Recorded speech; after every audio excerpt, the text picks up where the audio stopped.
Welcome to Public Forum, a community outreach program produced at North Idaho College on the shores of Lake Coeur d'Alene. Featuring guests from around the globe addressing a wide variety of subjects, Public Forum serves to educate and enlighten. Please join host and moderator, political scientist Tony Stewart, in welcoming today's guest. Over the past 33 years on this program, one of our favorite topics has always been food and very outstanding recipes, and that is the topic today. We welcome to our program Steve Taylor. He is the North Idaho College Food Services Supervisor at the Student Union, and I might testify the fact that he has some wonderful servings of great meals for some special events that we've had at the Student Union. We also invited him to congratulate him on this program. He was recently the bronze winner from the American Culinary Federation, which is associated with the National Association of College and University Food Services. And for our viewers, a little bit later in the program, that bronze recipe will be on your screen, and you might want to try that at home. We just love to provide such services to you. And Steve, welcome to the program. We thank you for being here. Thank you very much. And as always, I'm pleased to have our two regular panelists, Janelle Burke, who is an attorney in the state of Idaho, and next to her is Erna Reinhardt, who is the director of Public Relations at North Idaho College, and we will start today's questioning with Janelle Burke. Steve, welcome to the program. It's always fun to talk about food. Can you tell us, how do you become a chef? What do you do in order to become a chef? Well, to become a chef, you have to take tests, which they stair-step all the way up to a master chef. And they are within the ACF, which you talked about, the American Culinary Federation, and they provide the test. You take the test through them, and every time you pass it, you gain one step higher in the chefingness, I guess. Give us an example of a couple of steps in this process, and then give us an example of the kind of information you'd have to be learning about, just very briefly. Nutrition is one that you'll definitely have to know, whether it be how to make sauces, how to bake. It's a very broad field, and then they narrow it down each test, and you just work your way up. And what are a couple of those steps? A sous chef is somewhere along the line. There is a sous chef, a certified sous chef, chef, executive chef, and then it works its way up to becoming a master chef, which is, there are very few in actually the United States. I don't know the exact count, but 50 or so. It's very, very impressive to become a master chef. Very difficult. Yes, very difficult. Steve, welcome to the show. Thank you. You shared with us a little bit some information before the show about how you got interested in cooking, and I'd like you to share that with our guests. Sure. My mom was a wonderful cook, is a wonderful cook, and when I was a child, we would look through cookbooks together to see what we'd have for dinner that night. And, I think my first cookbook, I was about 7 years old, and I've just taken off since then. I used to get to cook dinner or breakfast for dinner every once in a while. And that, scrambling eggs and making pancakes was top notch, and then I've just always loved to cook. Ever since then, I've taken dinners above and beyond, what they should be at 16, 17 years old. And I finally got a job in a restaurant, and just it exploded from there. And share with us some of the places that you've worked at and some of the positions that you've held. I have held positions. I started out as a dishwasher, worked my way up to a prep cook, and then head cook, sous chef, and a couple of restaurants have asked me to be chef, but I was a little leery of it at the time. I was having a son, and I decided I didn't want to work 60, 70, 80 hours a week. I'd rather spend time with him. Great. And you came to North Idaho College, and we're Yes. very fortunate you came here. My question, or the first one, is in different regions of the United States, there's some subculture differences, and I believe you're from back east. Yes, I Richmond, believe. Virginia. Richmond, Virginia, a Southerner. Yep. And so certainly Southern foods are very different from those in the Northeast or the West. Could you share a little bit with us about, as you've lived in different regions, even if someone is one of those levels of chefs, if one moves to one of those localities, the kinds of recipes that they would probably emphasize would be different, would they not? Yes, definitely. What most chefs want to do is utilize the ingredients that they have locally. You're not going to get salmon on the East Coast, like we have out here or have access to out here. Depending on where you are, there's definitely different subcultures of recipes, food, ingredients, and all that.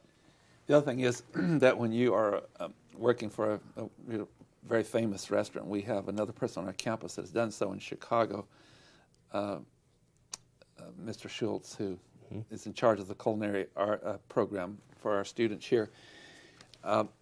Certain restaurants become famous because they emphasize certain recipes or certain menus, I should say. So could it partly be dictated too by, if you're an Italian restaurant, you're a Greek restaurant, whatever, people come to that for certain types of food? Sure, definitely.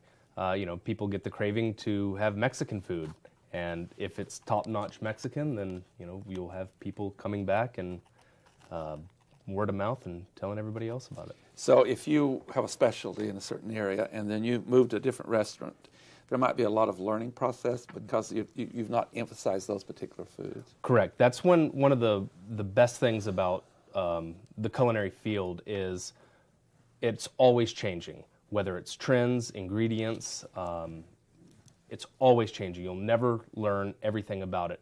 If you learn everything about Italian cooking, then there's Asian. And then there's subcultures of Asian. So that's what's great about this. You'll never stop learning. Janelle Burke.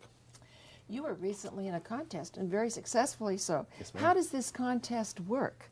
What do you do in order to prepare for it? Well, they gave us all the contestants had one main ingredient, which was a hind saddle of lamb, which is the 13th rib bone, the last rib bone back. We had to butcher that, and then we had to create our meal in 70 minutes. And we'll talk about that recipe a little later.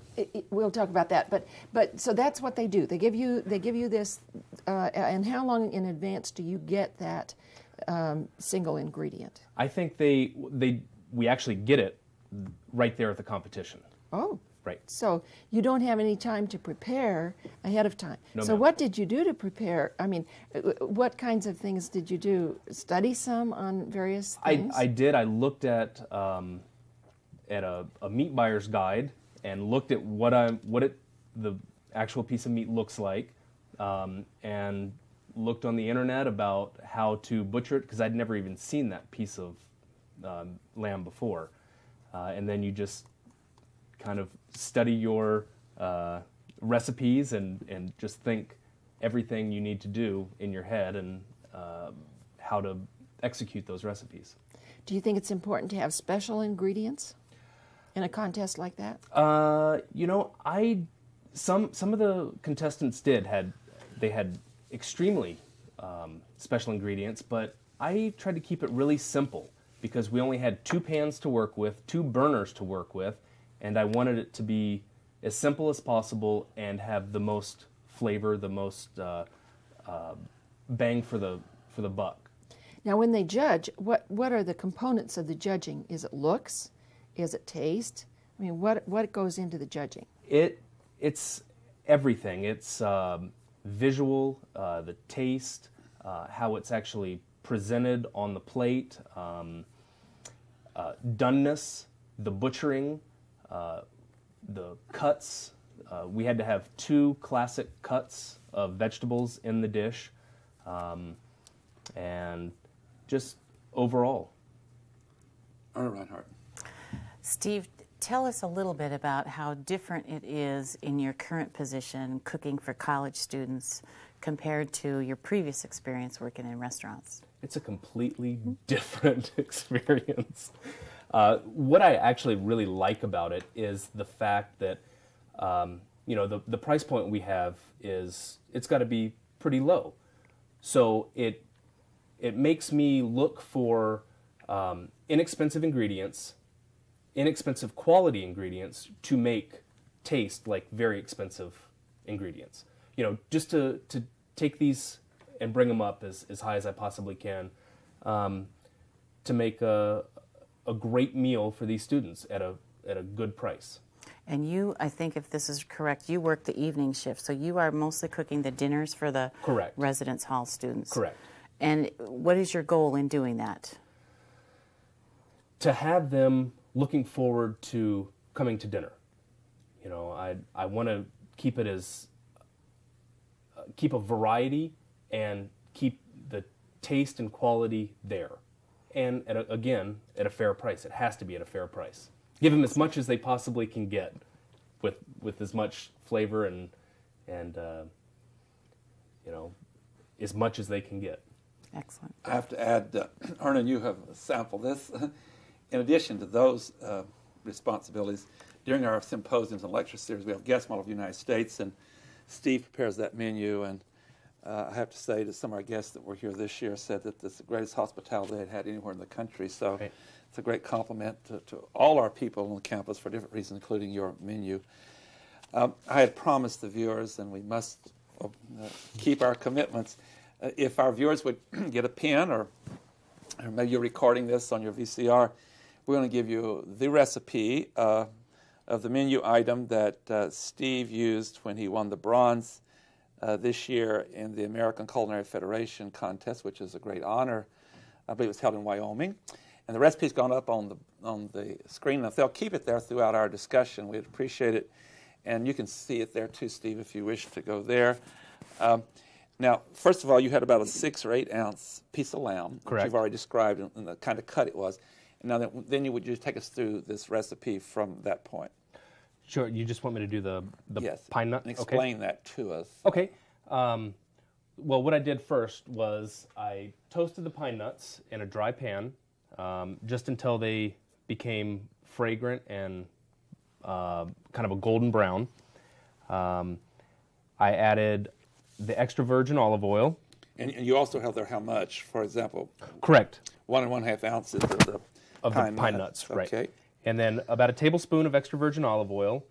And I'd taken the pan off the heat as not to burn the next ingredient, which is the garlic. You just want to sweat the garlic to where it doesn't have any color on it.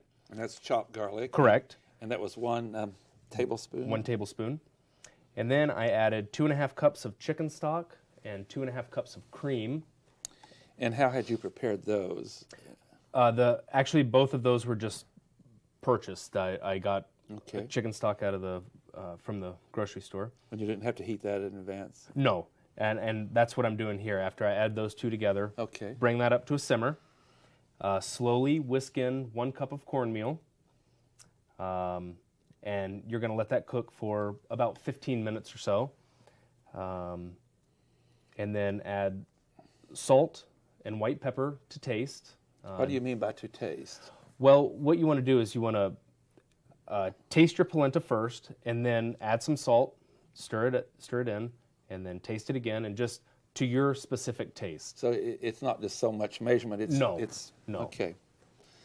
And then after the polenta's cooked for a little bit, and you have the salt and pepper consistency right, you add some Parmesan cheese, grated, About 1.5 cups. right, and 2 tablespoons of unsalted butter, and mix that all together.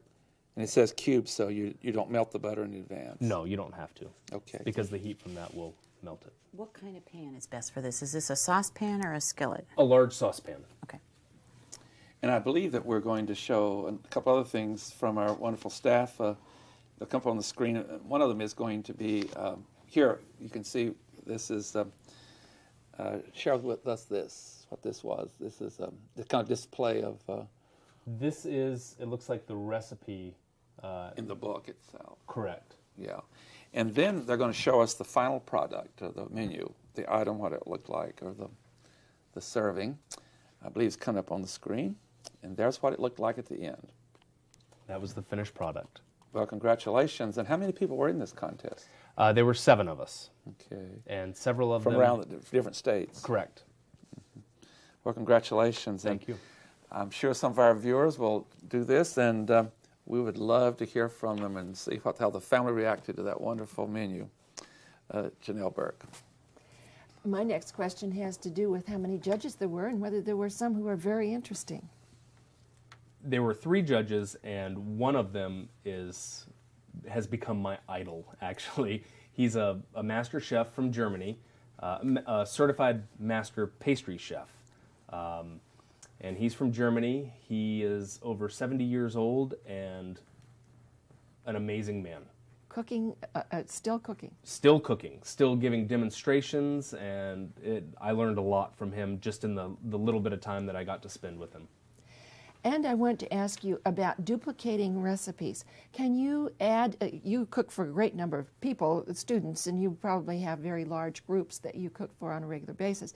Can you simply multiply the recipe, if you take a recipe, simply multiply it, and then conversely, can you divide a recipe? If you have a recipe for 8, let's say, and you're only expecting 4, can you divide the recipe? And what does the effect have? What is the effect? For the most part, yes, you can.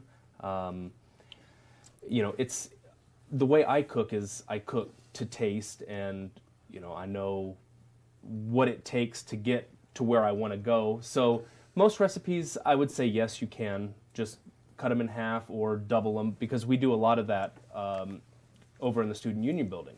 If I want to make enchiladas and I have a recipe for 10, I can make that for 50 pretty easily. But baking, on the other hand, you just can't double things. You can't, multiply it at all, because baking's a science. Okay, and sometimes when you are following a recipe, this is for all the cooks out there, do you follow it exactly? Never.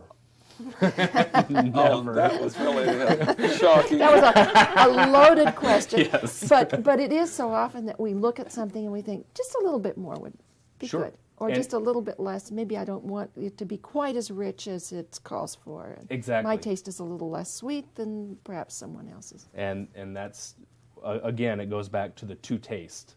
If you don't like a certain ingredient, you can leave it out for the most part. For we amateurs, I've tried that, and it's a disaster. Too little of this or too much of that, and so I stick to what little I do, I stick to the recipe. I'm sure I'm not alone in that, but that's very fascinating. Erna Reinhardt.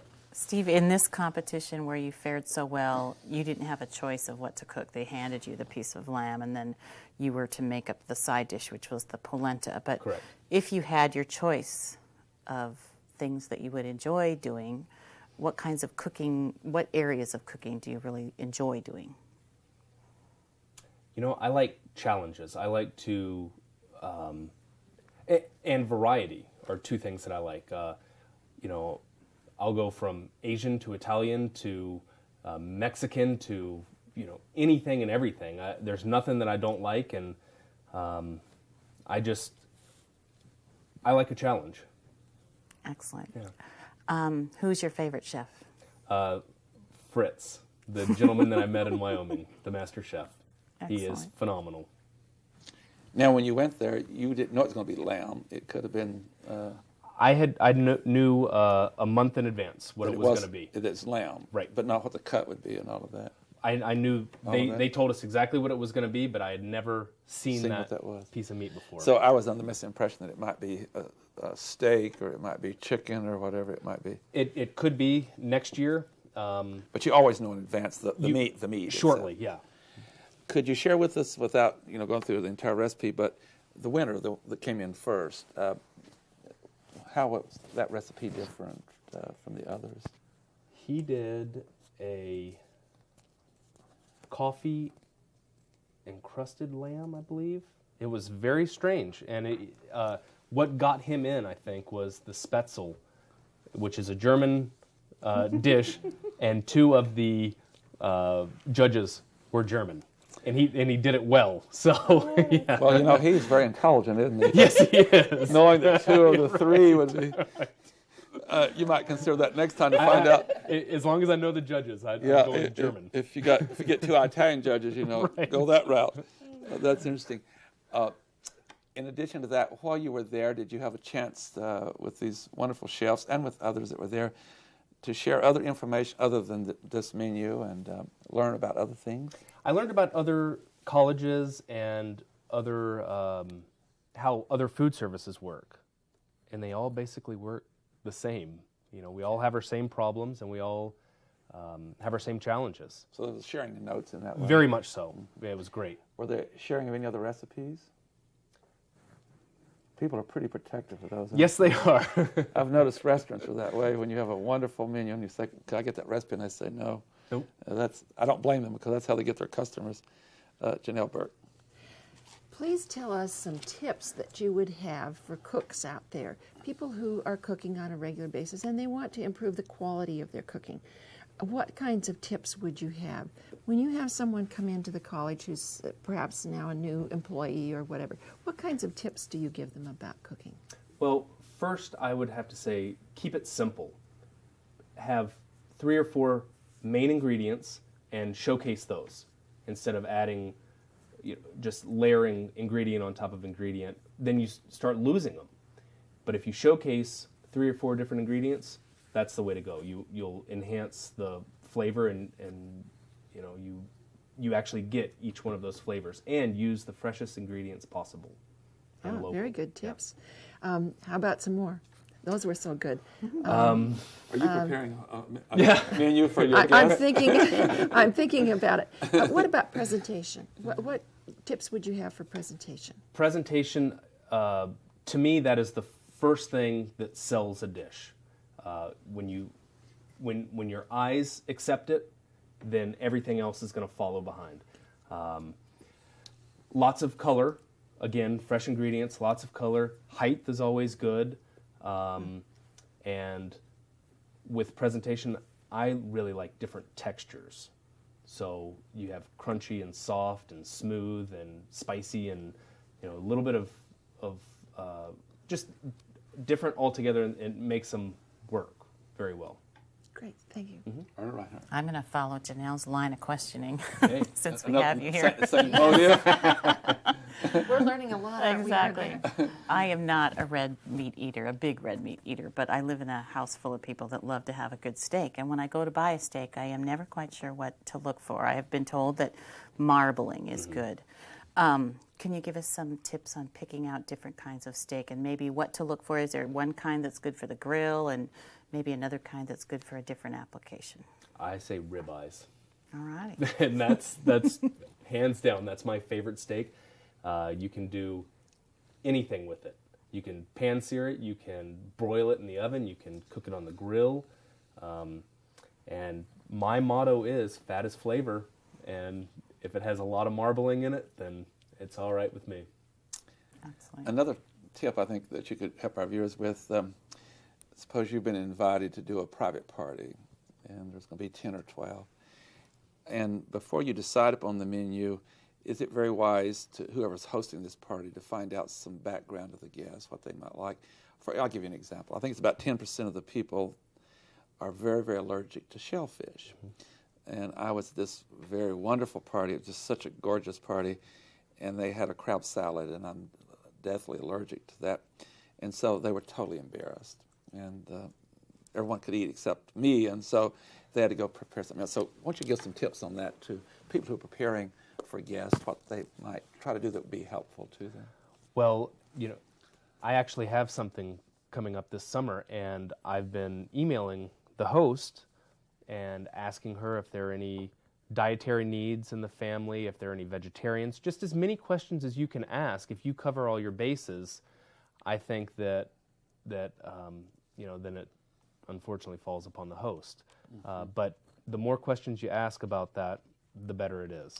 I have one other follow-up on that, and that is that I've been involved with a lot of organizations, and we have these major banquets and conferences. And some places you go, or some cities and all, and where you're doing that, their level of sensitivity may not be what it ought to be. For example, at some banquets, there are certain things you shouldn't serve. It may have to deal with religious reasons or ethnic or whatever. For example, you may not want to serve pork, for example, if you have members of the Jewish community there and all. So, again, for restaurants and all, what advice would you give? Or banquets? Just, you have to know your clientele, you have to know your host, and you just have to understand what you're getting into. Because no matter how beautiful the menu may wind up, it may not be suitable. Right. Janelle Burke. I noticed that you said that fat gives a lot of flavor to whatever you're cooking, but there are some nutritional issues, and you're cooking, of course, for a college audience, and those people do not have to watch perhaps quite as carefully what they eat. Right. Now, let's talk a little bit about nutrition and some of the things that people can do. What can you do during various stages of your life to watch your nutrition when you're cooking? Your fat intake is definitely key. Salt, just you have to limit it, and don't go out to eat very often because there's lots of fat in a lot of the food. The rich food is because of butter and cream and things like that. Again, to me, if you're trying to cut out fats, keep everything fresh, and cook it as little as possible. Vegetables and things like that. And olive oil is always a good thing. It kind of gives that mouthfeel of fat. It has a nice flavor, and it's not so bad for you. A tablespoon goes a long way. So nutrition is very, very important to all people. Yes, ma'am. And to our health. And where can we learn about that? I'm sorry. Oh, the clock is one, Tony. as it always does. I'm sorry we're out of time. Steve, thank you, Steve Taylor, so much for being with us, the North Idaho College Food Services Supervisor. And congratulations again on your wonderful bronze winner for the recipe that we gave them today. And we hope you'll come back and be with us at some future date, because I know our viewers would like other recipes, and we hope that you'll enter some of those contests again. Ladies and gentlemen, I know you've enjoyed our program. This is something that's of interest to everyone, how you put together a wonderful lunch or dinner, and the kinds of menus you can have. And I hope the suggestions been given on this program are very helpful to you. I would like to invite you to be with us again next week at the same time, when we'll turn to yet another issue. We always love to hear from you. Until then, please have a good week. I am Tony Stewart. Recorded on the campus of North Idaho College, Public Forum is the longest-running in-house college production on PBS. Each episode is pre-recorded live and is an educational outreach from North Idaho College. Please join us at this same time next week for another edition of Public Forum on this public television station.